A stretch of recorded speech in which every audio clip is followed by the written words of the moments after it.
que a veces fallamos y nos equivocamos, pero que hay un Dios que nos está esperando de brazos abiertos para levantarnos y restaurarnos una vez más. Pero para alcanzar el milagro en Dios tenemos que bajarnos.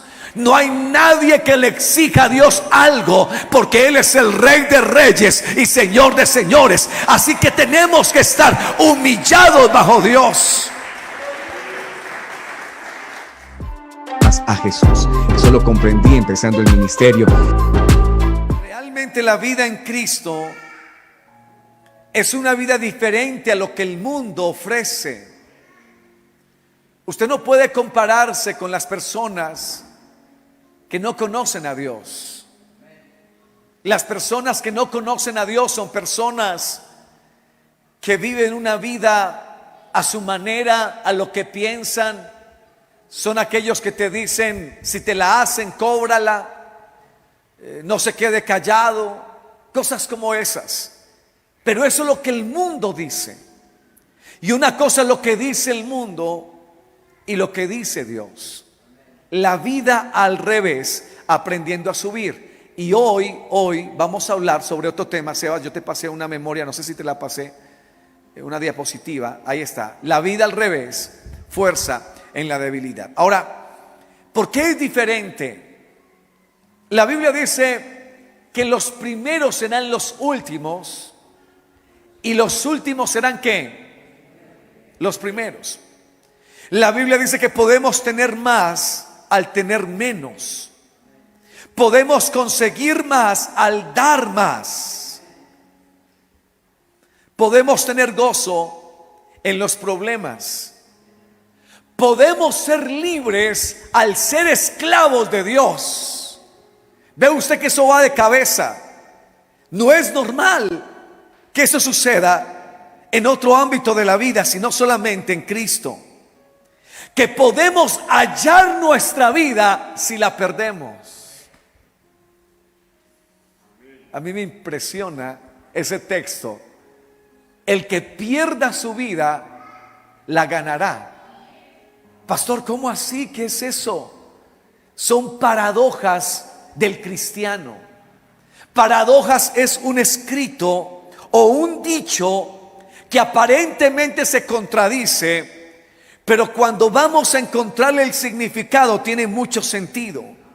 La Biblia dice que podemos ser exaltados al humillarnos, que podemos ganar perdiendo y que podemos vivir cuando morimos.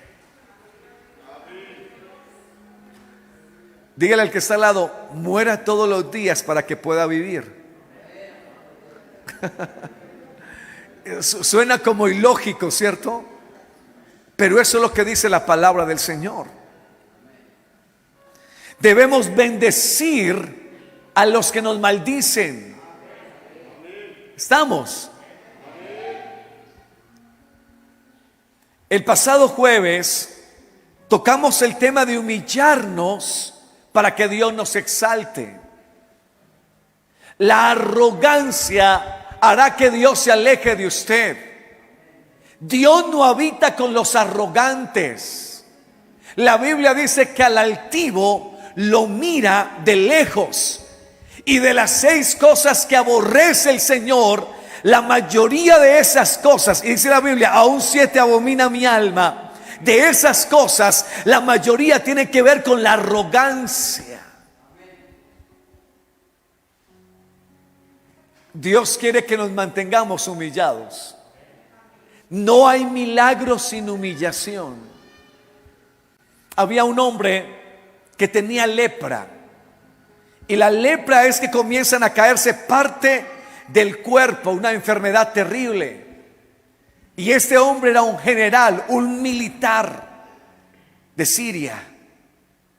Y dice la Biblia que una empleada doméstica, una jovencita, le dijo: en mi tierra hay un profeta, un hombre de Dios, y Dios lo usa para hacer milagros. Así que el hombre viaja donde está el profeta, pero el profeta ni siquiera sale a recibirle. Tan solo envía a su criado para que le diga: vaya, dígale a Naamán que se bañe 7 veces en el río Jordán. Y cuando él recibe esa instrucción, se llena de orgullo y dice: ¿cómo me van a enviar a bañarme en un río tan sucio? Hay mejores ríos donde yo estoy. Y despreció lo que Dios había dicho a través del profeta.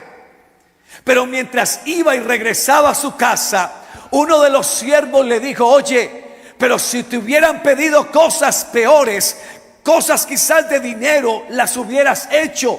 ¿Por qué no lo haces y obedece la palabra de Dios a través del profeta?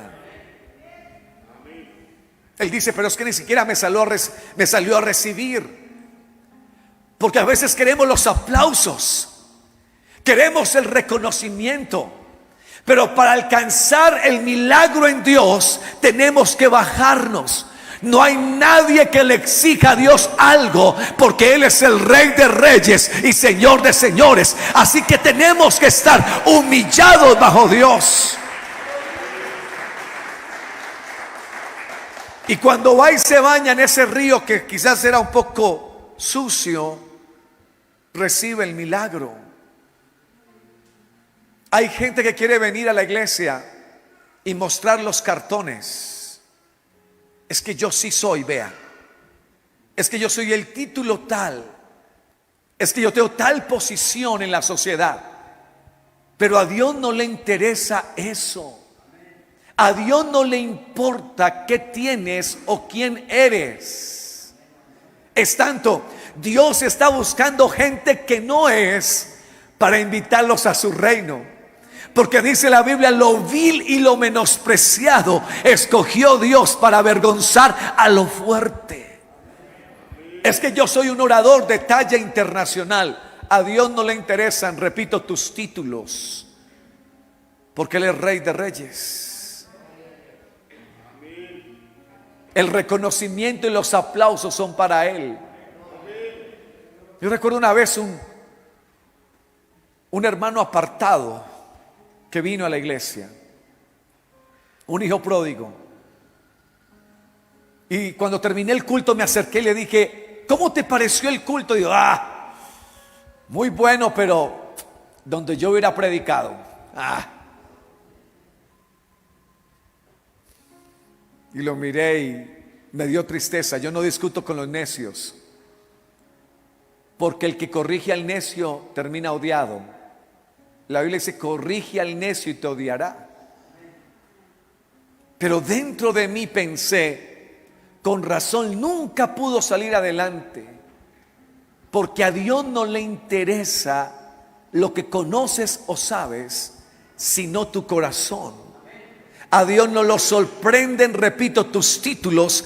A Dios lo sorprende un corazón sencillo y humilde de corazón.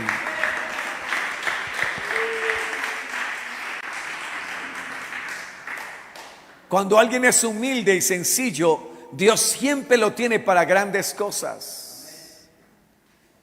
Hace un tiempo el hermano Álvaro, presidente de nuestra iglesia, estuvo en una asamblea de pastores y había un hermano que estaba limpiando zapatos, estaba con sus cepillos, y el hermano Álvaro se sentó a charlar con él, a hablar con él. Y luego el mismo hermano se acercó a los demás y les dijo: oiga, qué bendición de presidente el que tenemos. Tiene una sencillez para acercarse a uno que no hay ni siquiera pastor.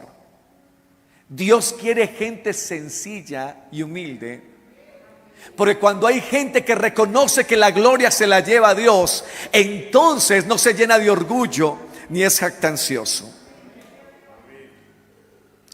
Ahora, Dios nunca hizo un milagro sin alguien que se humillara.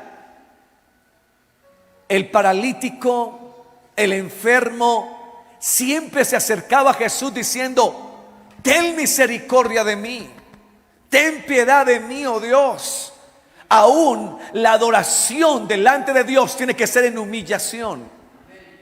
Si usted vino al culto a ver qué es lo que iban a hacer, a ver quién iba a predicar o a ver quién iba a cantar los coros, se equivoca de lo que vino a hacer al culto. Hemos venido a adorar a Dios. Usted quiere que haya un avivamiento en la iglesia y que usted termine lleno del Espíritu Santo. Humíllese, bájese y va a ver la gloria de Dios. Si mi pueblo se humillare, sobre el cual mi nombre es invocado. Así que la clave es la humillación. No hay bendición sin humillación. ¿Alguien anhela la presencia de Dios?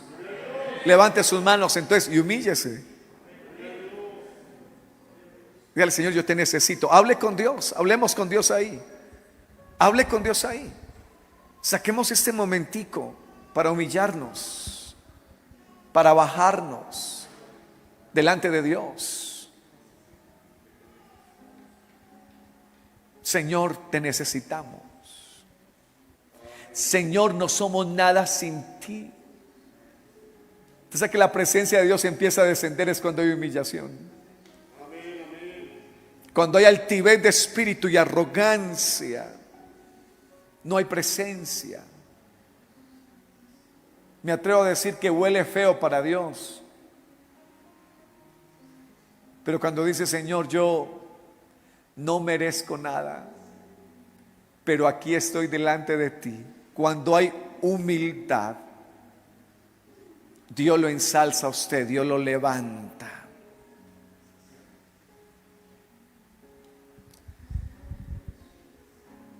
El evangelio es contradictorio aparentemente, pero es el evangelio. Y es una vida al revés. Segunda de Corintios 12:10, que estábamos leyendo al principio, habla acerca de ser fuerte en la debilidad. Hermano Wilson, ¿cómo es posible que Pablo, un hombre con tanto conocimiento, había estudiado en la Universidad de Tarso, estuvo con los mejores expositores, estuvo al lado de Gamaliel, y aún así lo vemos hacer declaraciones sorprendentes? En 2 de Corintios capítulo 1 él dice que uno puede hallar consuelo en el sufrimiento. 2 de Corintios capítulo 4 dice que él puede hallar vida por la muerte. En el capítulo 3 hallar gloria en la vergüenza. Y en el capítulo 12 y 13 dice que se puede hallar fuerza en la debilidad. Él dice: voy a gloriarme en mis debilidades. Curiosamente, nadie quiere mostrar las debilidades. Quiere mostrar más las fortalezas. Nunca he visto una conferencia a nivel de empresas donde hablen acerca de cómo aprender a ser débiles para ser fuertes. Pero así es el evangelio.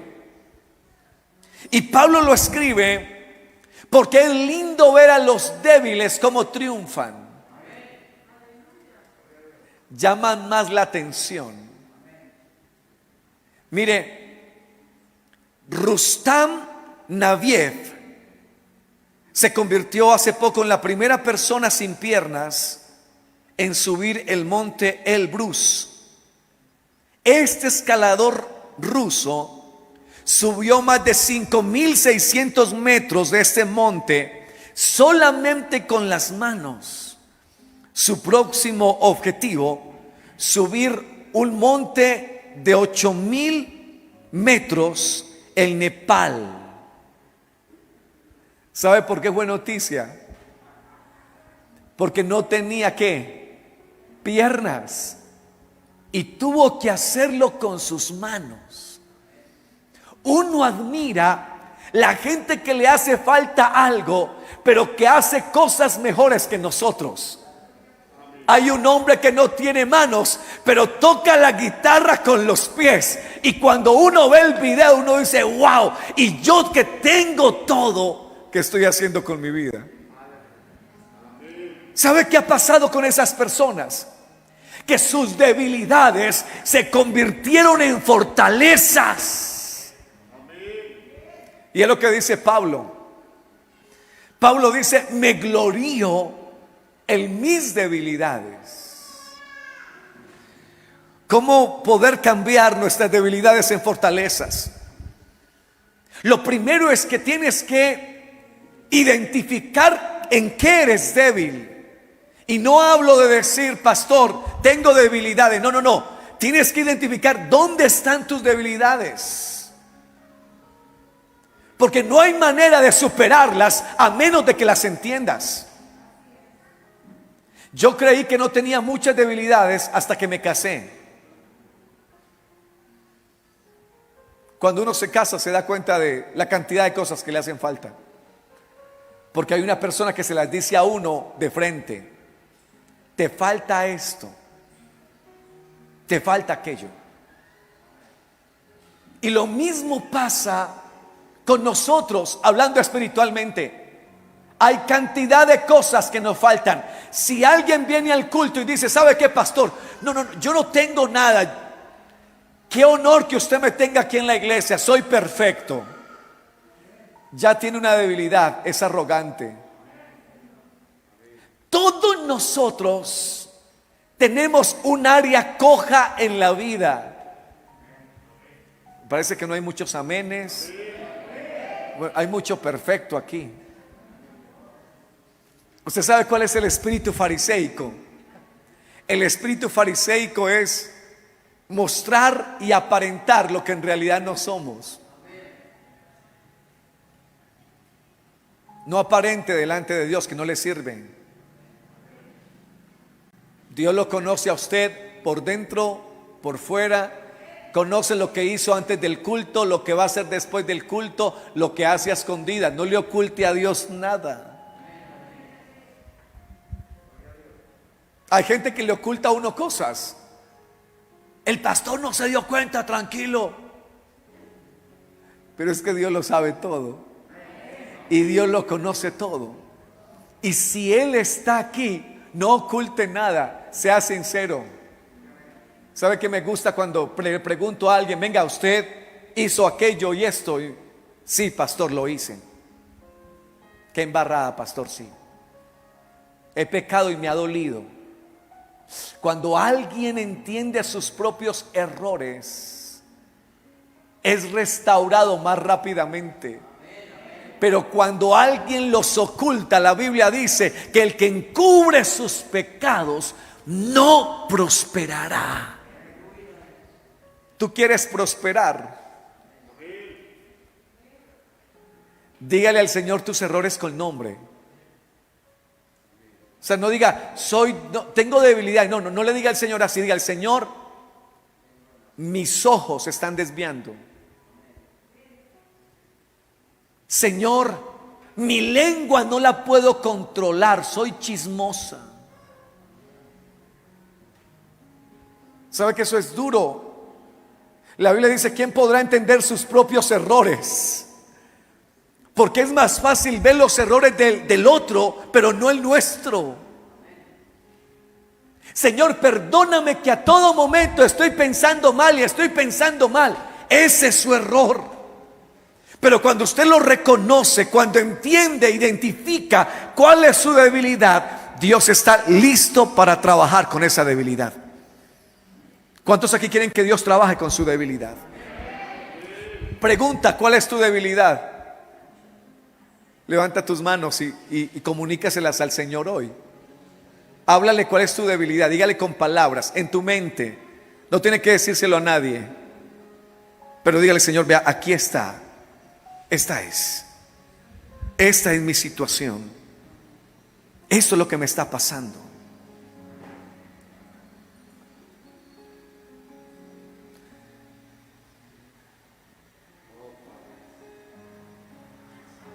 Ahora baje sus manos, dígale, Señor, ayúdame.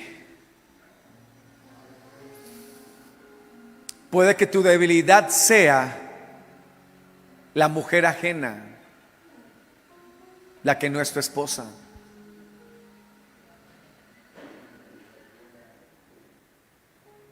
Dios tiene que ayudarte hoy.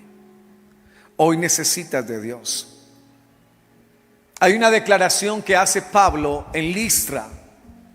Hay un milagro y es impresionante cómo Dios levanta a un hombre que estaba enfermo de los pies. La Biblia dice que mirando Pablo a este hombre, vio que tenía fe para ser sano. Hay unos ojos que son de fe, que creen. Y entonces levanta a ese hombre en el nombre de Jesús. El hombre salta, camina. Entonces la gente, visto lo que Pablo había hecho, comenzaron a decir en la lengua de ellos: dioses hay bajo nosotros.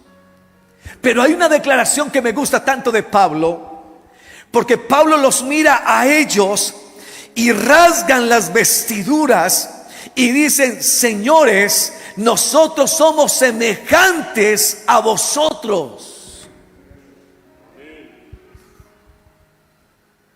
O sea, yo soy igual que ustedes. Tengo errores. Yo no quiero mostrarme perfecto en esta iglesia, ni en ninguna iglesia quiero mostrarme perfecto. Cuando iniciamos el taller de pareja, lo primero que hice fue: les voy a contar mis errores.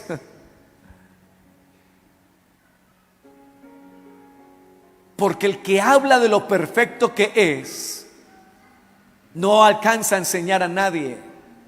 Si yo vengo y les digo: hermano, es que yo no me equivoco en nada, es que mi hogar es impecable, yo sí soy muy buen esposo, mi esposa sí es muy buena esposa, no hay manera de crecer y de aprender. Pero es en las debilidades que Dios nos fortalece. Es en las debilidades cuando la gente escucha que has tenido luchas, pero que has superado esas luchas. Cuando la gente dice: yo quiero aprender de usted, enséñeme cómo es. Es en las debilidades que somos fortalecidos. Nosotros también tuvimos luchas como esas. Le podemos decir a alguien: si usted fue un borracho, ¿quién mejor para aconsejar a un borracho que está viniendo a la iglesia que usted? Si usted es un adicto o fue un adicto a las drogas, ¿quién mejor que predicar la adicción que alguien que fue adicto?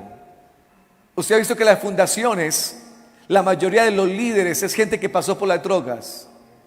¿Y sabe por qué? Porque ellos saben cómo es eso. El que no ha pasado no lo entiende. Y entonces le dije al drogadito: ¿qué hubo, hermano? Usted es que no tiene fuerza de voluntad. Pero el que ha pasado por la droga sabe que si no viene un poder mayor que la droga, no hay manera de salir de ella. Pero que cuando el poder del Espíritu Santo desciende sobre uno y uno realmente vive para Dios, no importa las ataduras que hayan. Las debilidades no solamente nos muestran que somos seres humanos con luchas, sino también que las debilidades nos enseñan cuál es nuestro ministerio.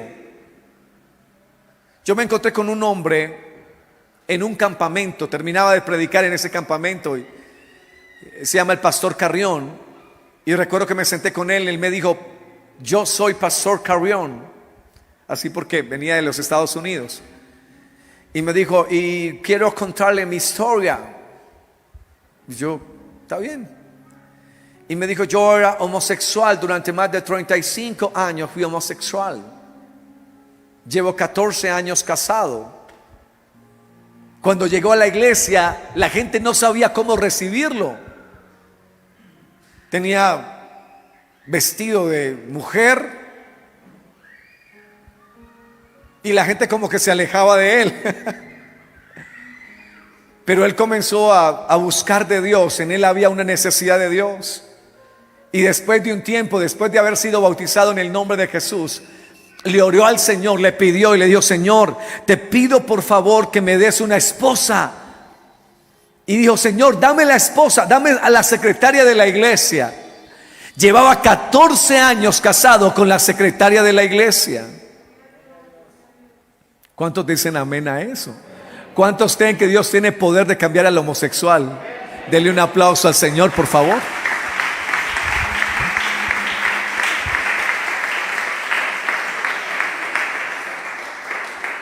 Y me dijo: pastor, mi ministerio es restaurar a homosexuales en los Estados Unidos. Y yo, gloria a Dios. Y le pregunté, ¿cómo haces? Y me dijo, es duro porque el homosexual tiene una lucha muy grande, muy grande. Y a veces llegan a mi oficina, decía él, y cuando llegan están llorando diciendo, Pastor Carrión, fallé, pastor. Y él les dice, ¿y por qué fallaste? ¿Cómo fallaste? No, a través del celular. Y él les preguntaba, ¿y ustedes realmente quieren vivir para Dios? ¿Y realmente quieren seguir a Dios? ¿Y quieren dejar lo que sea por Dios? Y le decían, sí, claro que sí. Es cierto eso. ¿Quieren dejar todo por Dios? Sí, páseme el celular. Y él me decía, y tenía un martillito, en ese tiempo tenía un martillo, y con el martillo comenzaba a golpear celulares y a destruirlos. Dios, si esto te ha de cortar la bendición, bótalo, échalo fuera. Pero ¿cómo aprendió a trabajar con gente homosexual? Porque fue homosexual y sabía qué palabras decir. Las debilidades las ha de convertir Dios en fortalezas. ¿Cuántos dicen amén a eso? Usted sabía que el fracaso de Pedro fue lo que Dios usó para que él pudiera ayudar a los demás a ser fortalecidos. Lucas 22:32 lo dice. Antes de Pedro negar a Jesús durante 3 veces y que el gallo cantara, Jesús le dijo esto a Pedro: pero yo he rogado por ti que tu fe no falte. Y tú, una vez vuelto, ¿qué significa? Pedro, vas a fallarme, pero cuando vuelvas a mí, confirmarás a tus hermanos. ¿Qué significa confirmar a tu hermano? Significa que iba a ser de bendición y de fortaleza para la iglesia. En otras palabras, iba a tener un testimonio. Yo le fallé a Jesús, yo lo negué 3 veces, el gallo cantó, pero cuando resucitó me fui a buscar y me preguntó que si lo amaba. La experiencia de Pedro nos lleva a pensar de que Pedro la utilizó para decirle a los hermanos que a veces fallamos y nos equivocamos, pero que hay un Dios que nos está esperando de brazos abiertos para levantarnos y restaurarnos una vez más.